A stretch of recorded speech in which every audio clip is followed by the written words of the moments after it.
Have you ever thought about what really happens when you're not just alone, but left behind? Not for an hour, not for an afternoon, but waking up every morning to an empty room, preparing meals that no one else will eat, and hearing your own footsteps echo in a house that used to be full of life? For millions of older adults, this isn't a rare moment. It's the new normal, and yet almost no one prepares you for it.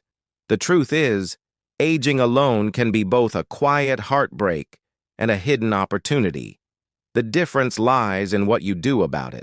So in this video, we're going to walk through 6 essential steps every older person should take when they find themselves living alone.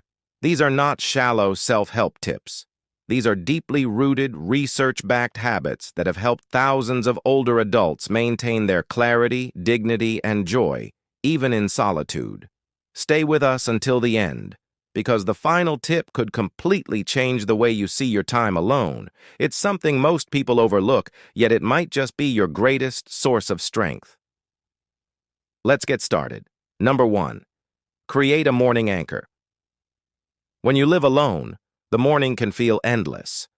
There's no rush, no noise, no one to greet. It's easy to drift, lay in bed longer, skip breakfast, turn on the TV, and never quite feel awake. But here's what studies show. The first 60 minutes of your day often set the emotional tone for the entire rest of it. That's why older adults living alone need something called a morning anchor, a small, repeatable ritual that tells your brain, "The day has started and I'm in charge." It could be as simple as making your bed, stepping outside for a breath of fresh air, or drinking a glass of warm lemon water while reading a poem. Take Mrs. Evelyn, 84, who starts every morning by journaling just 3 things she's grateful for. She says, "It reminds me that I'm still part of the world, still awake to the beauty of it." The activity itself doesn't matter. What matters is that you choose it, you repeat it, and it gives your day a firm, positive beginning. Because when you live alone, you have to create your own momentum. A strong morning gives you something no one else can hand you: direction. Number 2, make movement non-negotiable. It's a hard truth. Most older adults living alone don't move enough. Not because they're lazy, because stillness creeps in quietly. 1 hour on the couch turns into 5. A sore hip becomes an excuse.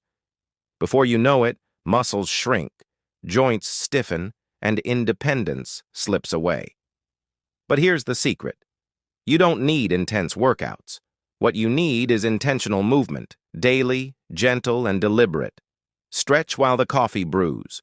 Walk to the mailbox and take the long way back. Try 10 sit-to-stands from your chair every afternoon. Why does this matter? Because movement isn't just for your muscles, it's for your mind.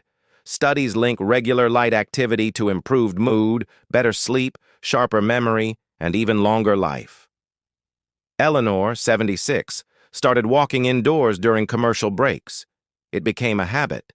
That habit became energy. And now she says, "I don't feel old when I'm moving. I feel alive." Movement is your way of telling your body, "I'm still here. I still care." And when you move, even just a little, your body says back, "I'm still with you." Number 3, set boundaries with technology. Yes, really. When you're alone, screens can feel like a lifeline. A quick scroll on your phone becomes 2 hours. The TV stays on not for entertainment, but to fill the silence. But here's what few talk about. Too much screen time, especially in older adults, can worsen loneliness, disrupt sleep, and increase brain fatigue. That's why setting tech boundaries is crucial, not to remove it, but to control it. Try this. Choose 1 hour each day that's tech-free. No phone, no TV, no background noise. Use that time to write, walk, call someone, or simply sit in quiet thought. Mr. Calvin, 81, found that turning off screens after dinner helped him sleep better and feel less drained. "The silence used to scare me," he said. "Now I use it to reconnect with myself." Technology is a tool, but when you live alone, it can quietly become a trap. Take the reins. Use it with purpose. And remember, real peace isn't found on a glowing screen. Number 4, cultivate micro-connections. You don't need a dozen friends to feel connected. You just need a few moments of genuine human warmth. For older adults living alone, regular micro-connections can change everything. A smile and wave to your neighbor, a quick chat with the pharmacist, a weekly phone call with your niece. These brief touch points add up. They remind you that you exist to someone else. Even brief human interactions trigger oxytocin, the connection hormone, improving mood and lowering blood pressure. Take Harold, 88. He makes it a point to visit the same cafe every Tuesday morning. The barista knows his name. They talk weather and baseball. He says, "It's 10 minutes, but it carries me for days." So don't underestimate a quick hello. Don't wait for someone to reach out. Make the small effort, because a short conversation can be a long lifeline. Number 5, keep a why list. Purpose isn't something you stumble into. It's something you return to, day after day. One of the most powerful habits for older adults living alone is keeping what we call a why list. It's a handwritten note of 5 reasons you get out of bed. It could be to feed your cat, to water your plants, to keep your brain sharp, to call your grandchildren, to finish that novel you started. These are not goals. They're anchors of meaning. When you feel low, lost, or unsure, read the list. Better yet, add to it. Dorothy, 82, says her list started with 2 reasons. Now it's a full page long. Whenever I feel invisible, she says, my list reminds me I still matter.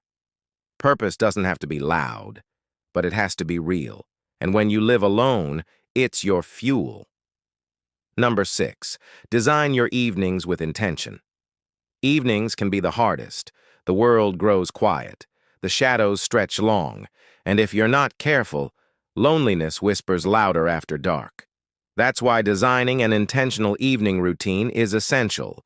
Choose 3 calming habits to close your day. A warm bath with soft music. Reading a few pages of a favorite book. Reflecting on what went well today. Maybe you write down a memory. Or call someone just to say goodnight. The point is to end the day on purpose, not just drift into it. Franklin, 79, created a ritual of lighting a candle at 8 p.m., sipping herbal tea, and reading a prayer or poem. It makes me feel less alone, he says, like I'm sharing the evening with something sacred. Evenings don't have to be lonely. They can be peaceful, even beautiful, but only if you shape them. Closing thoughts. Living alone in later life isn't something most people plan for, but many arrive there, quietly, suddenly, sometimes painfully.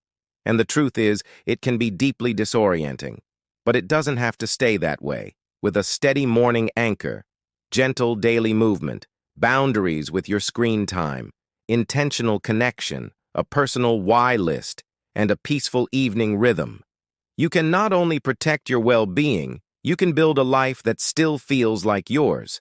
So I want to ask you, which of these 6 spoke to you the most? Which one do you already practice? And which one will you start tomorrow? Let us know in the comments below. Your words help others feel less alone too. And if you found value in this video, please like, subscribe, and turn on notifications. It helps us keep creating content that serves the wisdom and strength of our elders. Thank you for watching. You are not forgotten. You are not invisible. And your story, your life, still matters deeply. We'll see you in the next video.